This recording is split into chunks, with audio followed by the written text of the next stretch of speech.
There's so much noise. I don't know which one to pick.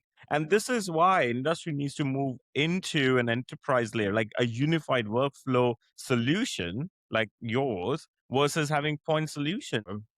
Don't spend $200,000, spend a lot less and put a platform that can layer on top of your existing systems to help you get to better outcomes and better decisions. And, there's one out there that I know about that can do that. You're looking at it simply as, how can I use OpenAI and how much is that costing me at a monthly perspective to use some type of generative or agentic AI that's really siloed still, that's not embedded across our entire organization. So they need to spend their money more with somebody that is utilizing AI within their specific workflows where their pains are, and they're out there.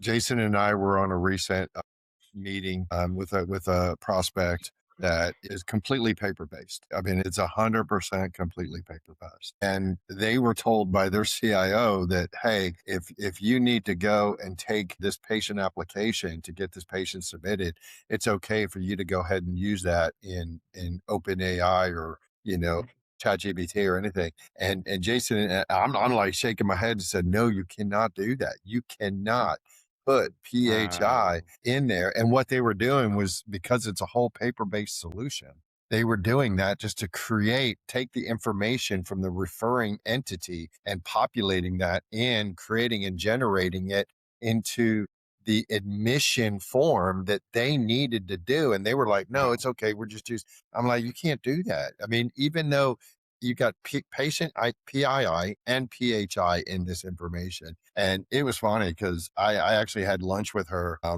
don't know, maybe 3 weeks ago. And she told me that story. And I'm like, look, I'm just going to give you free advice. Don't ever do that again. And tell your CIO, you cannot do this. Yeah. You have to go through it. If you're paper based, unfortunately, you're going to have to go through and type it all into your form and submit it to admissions that way.